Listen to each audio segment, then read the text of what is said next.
Okay guys, so today we're going to be working our way through this article here. I want you to try to capture the same types of things that I'm capturing in this article while we're going along. So if you guys have your highlight, like your little highlighting tool and your writing tools ready within Notability, that would be super helpful.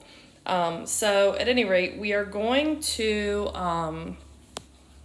like I said, we're going to be reading this with the purpose. So, our lens, remember, our purpose for reading it and our lens for reading it are the exact same thing. But we're going to be reading it with the purpose of identifying a box and bullet structure for this informational piece. So you guys, you just got done practicing a little bit of that box and bullet structure just to kind of get your minds moving in that direction again, because I know it's been a while since you've talked box and bullets. But this is going to be typically what I do is I have you guys write a box and bullet prior to actually writing a writing piece so that you're organizing your thinking ahead of time and you know what your structure is going to be. But this is kind of like flipping it around the other way. I'm having you actually read something that is already like an article that's put together and everything, and I'm having you generate a box and bullet from that. So it's almost like we're flipping it around so that we can see what that structure was after we've already read the piece. It's just a different way of practicing this skill. So that's what we'll be doing today. And I am going to start here with this preview and jot step 1. So I've got my pen ready for the blue ink, and then I've got my highlighter ready for the red because I'm going to try to make sure that I like color code each of these steps here, more so for you guys watching the video, they're at school. So the first thing I'm going to do, guys, is I'm going to hit up this title. Titles can tell us a lot. So I'm going to tell you kind of what I'm thinking when I look at this. It says, why this new technology inspired by camel fur is super cool. All right, I got a lot of thoughts about this right off the bat. So number 1, I see that it says something about new technology, and that immediately makes me believe that this article is probably going to tell me about something that somebody invented, right? And then I see the fact that it's inspired by. So I feel like that's what's going to kind of make this a special invention, right? Is the fact that it's inspired by what? By camel fur. Okay. So it's something that somebody invented that's inspired by camel fur. And then I see this part, this super cool part. Oopsie, I don't like that. I want the pen. So this super cool part, like, first of all, it sounds kind of cringy, right? And I feel like in article titles, they're not going to say something like, it's super cool, man. So I feel like maybe that's a pun. And a pun would just be like kind of like a play on words, right?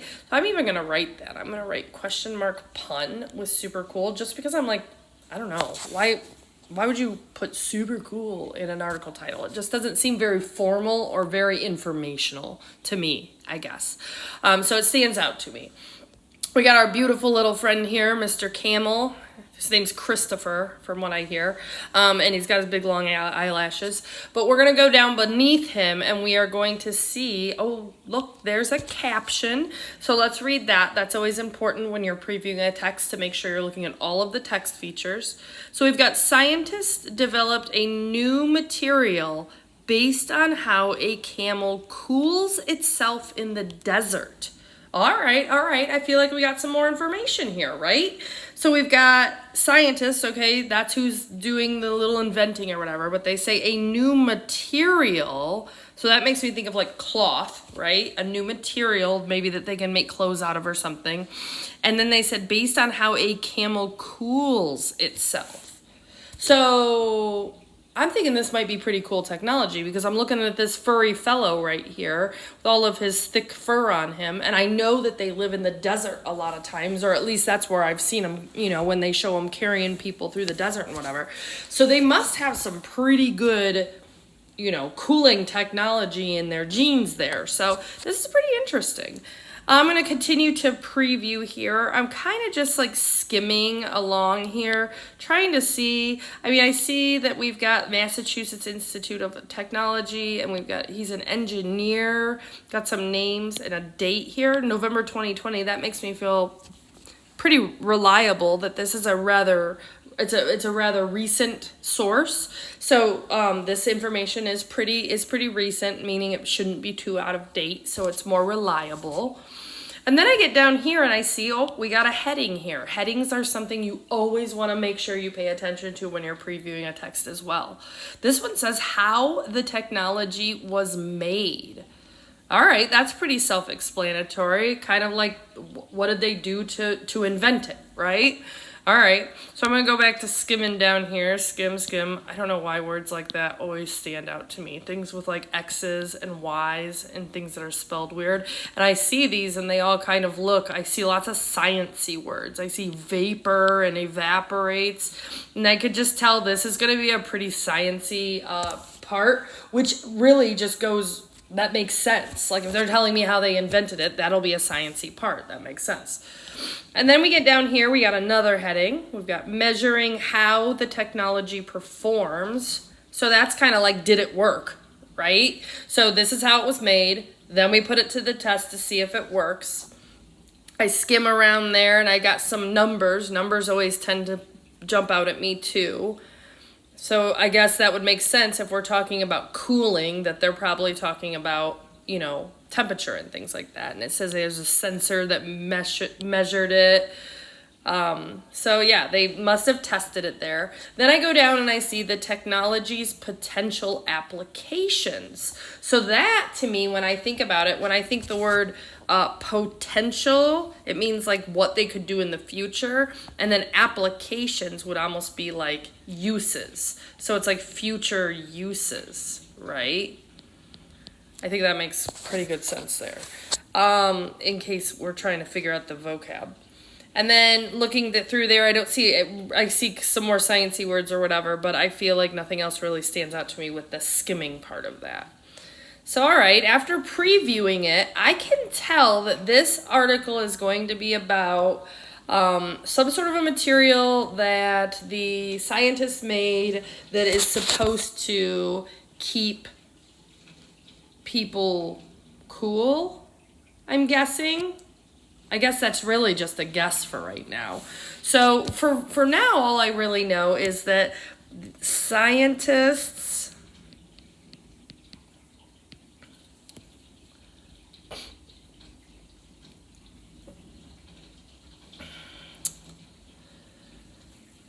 sorry about that. I had to scroll my little thingy here. Scientists, actually, I'm going to say this article is about a new product scientists made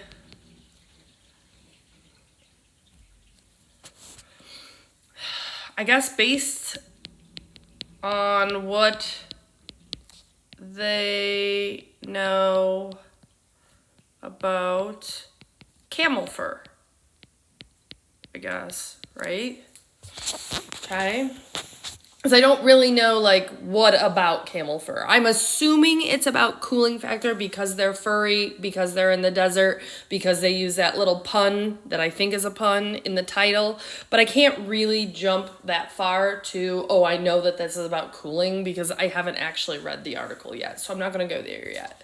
I also can already tell that I've got these three main sections. I've got three headings. So it looks like we're going to have like how it was made.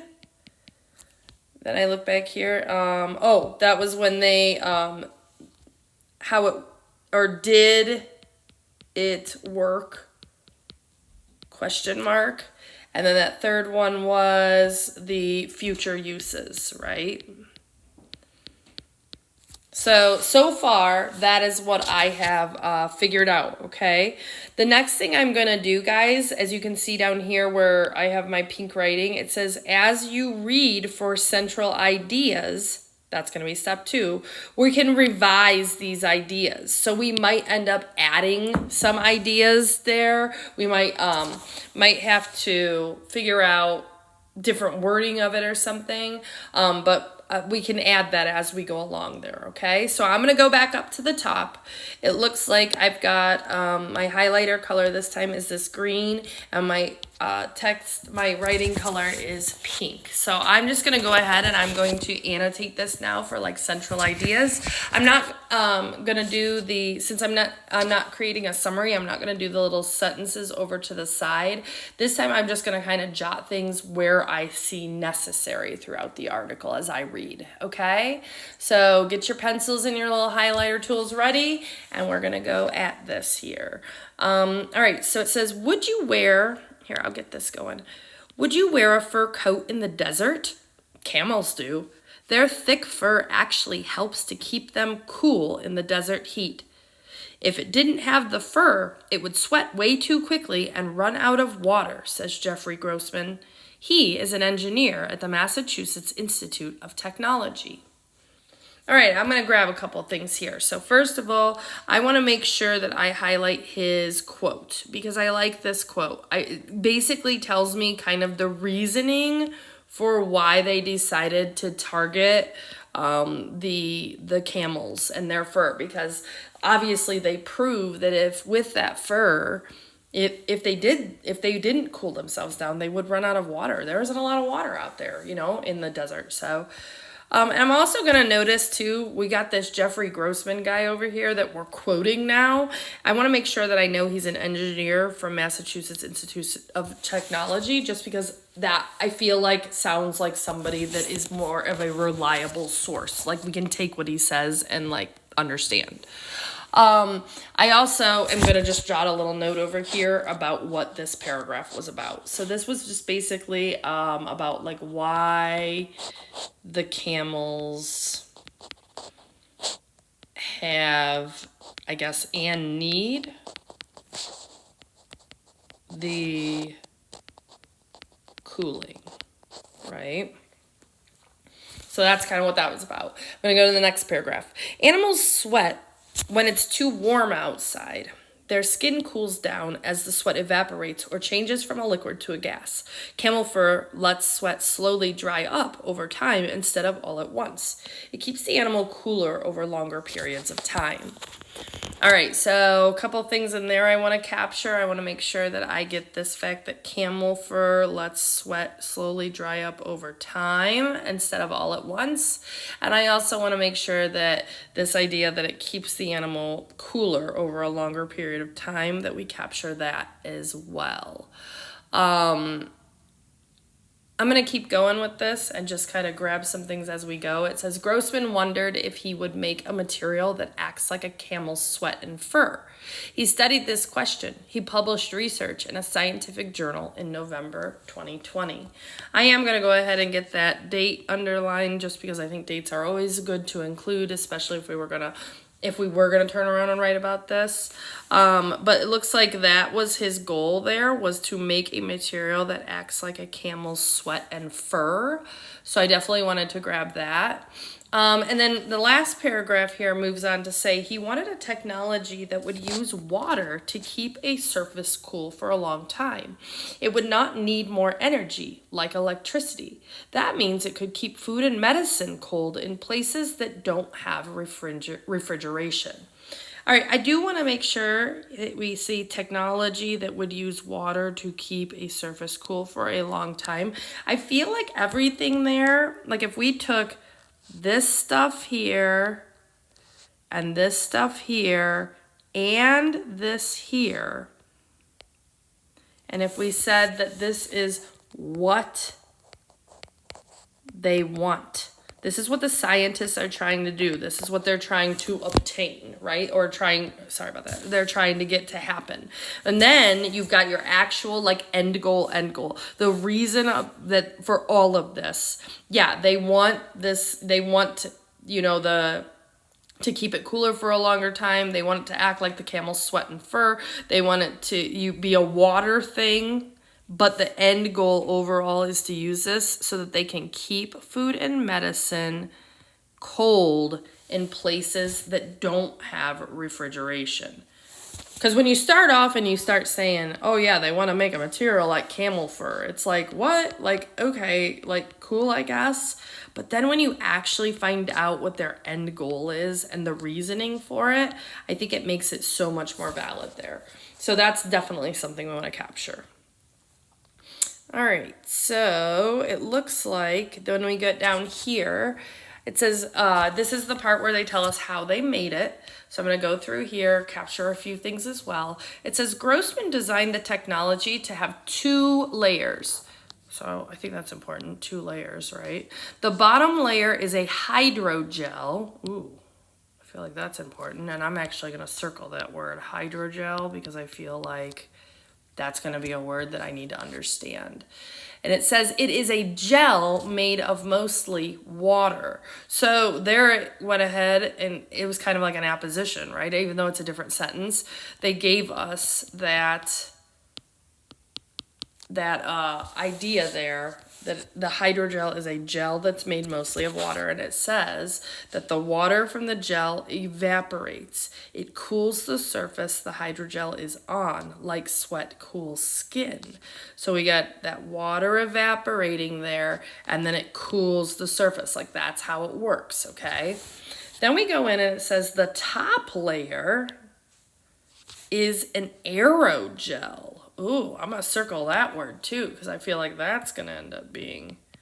And do they end up telling me again? It is, oh, there it is, a solid material made mostly of air with many holes. Okay, and it is made of silicone dioxide, which I think is important to know what it's made out of, and which is actually the major part of sand. That's interesting. It says the material doesn't soak up the water from the hydrogel, and instead the small holes in the aerogel actually end up letting the water vapor pass through it as it evaporates from the hydrogel. So that's kind of how it is working, okay? So that's like giving you the nuts and bolts of it. It goes on to tell us the last part here. It says the aerogel acts like the camel's fur. It keeps the hydrogel from getting too warm and slows down evaporation. This helps it to keep cooling for a long time. The design of the aerogel keeps the water from evaporating too quickly, Grossman says. So that's, again, it keeps the hydrogel from getting too warm is part of it, and it slows down that evaporation process. And then that way it helps keeping its cooling for a long, long time. And that's how it all works. So down here, I definitely think this is like the steps of the how it happens. So I want to make sure oops, I didn't mean to put that there. I actually meant to put it down here, my bad. That's kind of like the how, like the steps of it.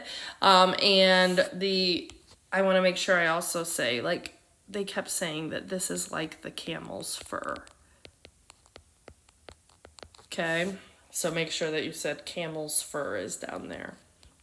All right, let's go on to this next one and see what we can grab.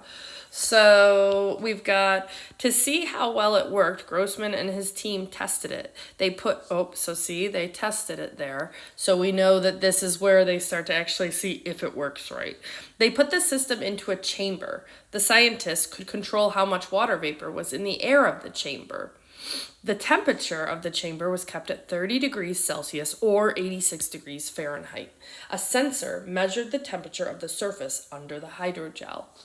So I feel like that's so much information there. I am basically just going to take this whole part here and just say this whole part is about describe process of testing. So we know that that's what that whole paragraph is about there.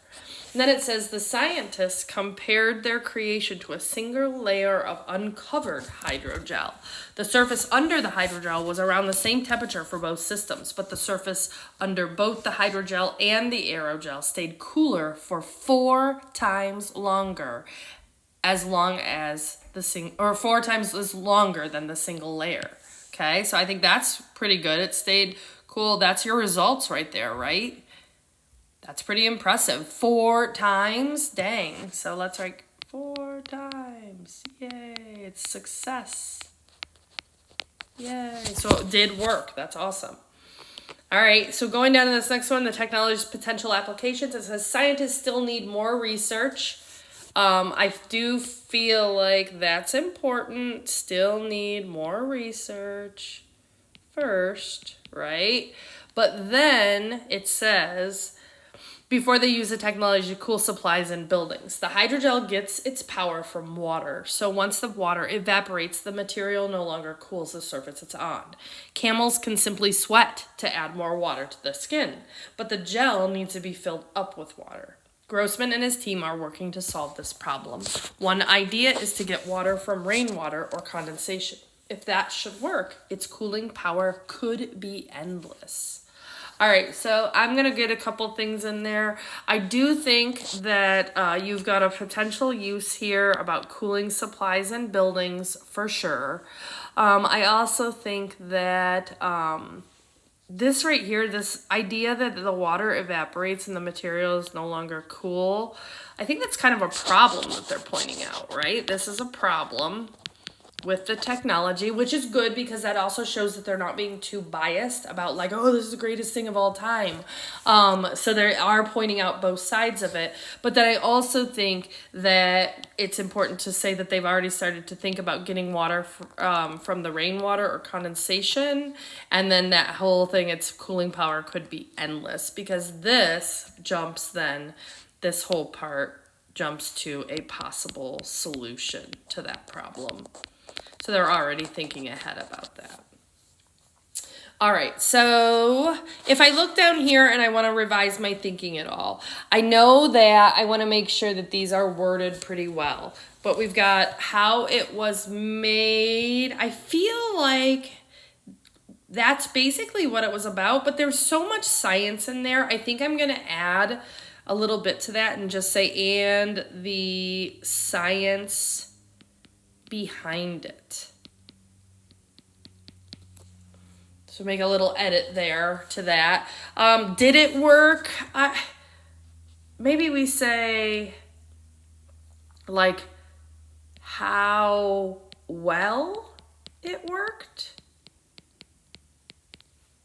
And like and also that testing process, right, was in there.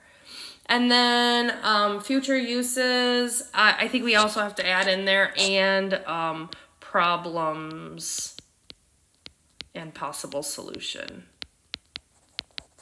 Because that's really, and maybe a new product scientist, maybe we could also add in the cooling factor up here since now we know. So a new product scientist made based on what they know about camel fur,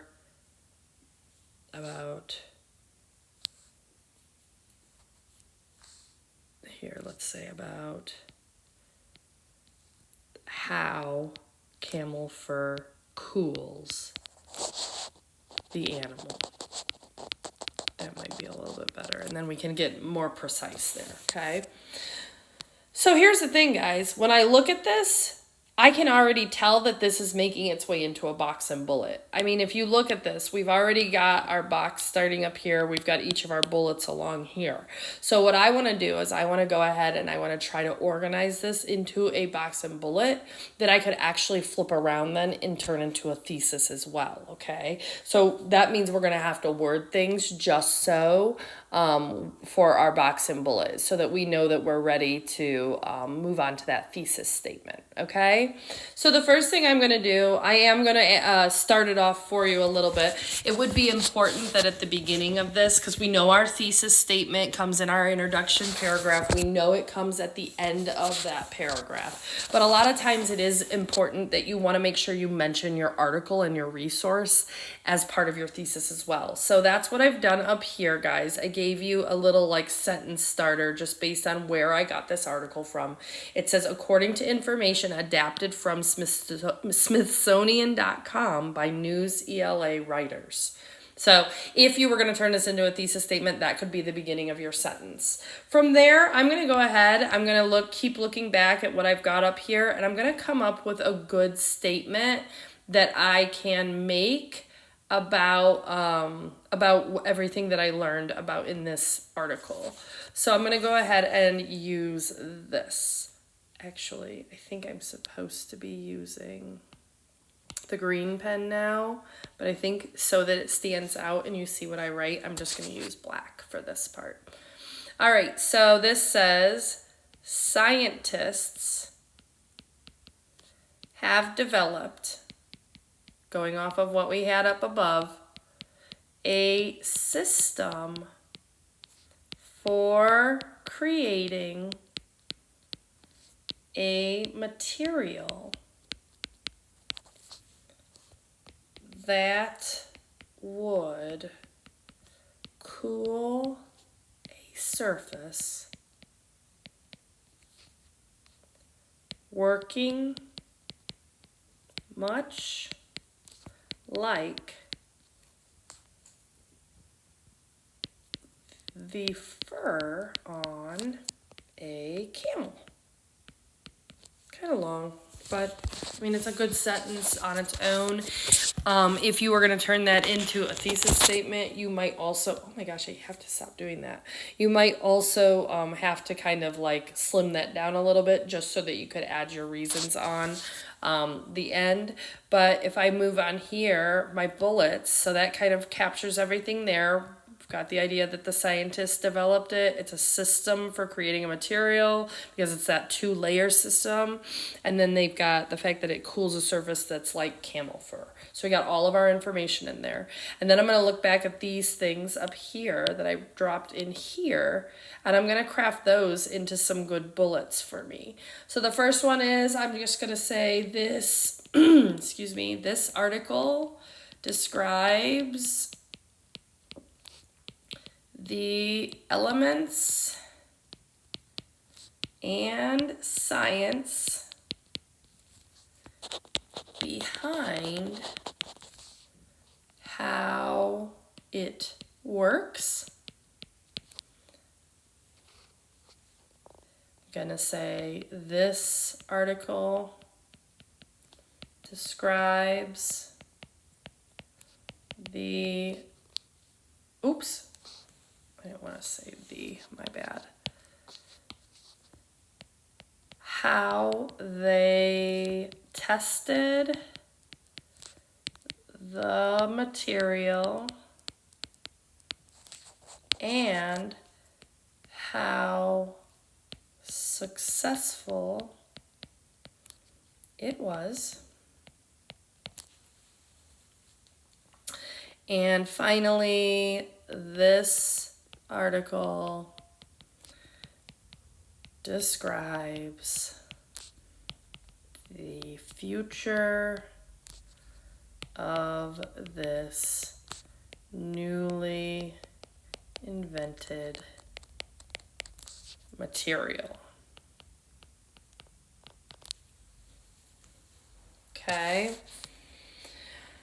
Now, if we need to pause the video or whatever to make sure that you capture that, I do want you guys to have this in your notes because I think it's super important that you have a very well written, like fully done box and bullet as an example for when we move into next week. So I do want you to make sure you get this all done. So if we need to pause the video to make sure that happens, that is fine with me.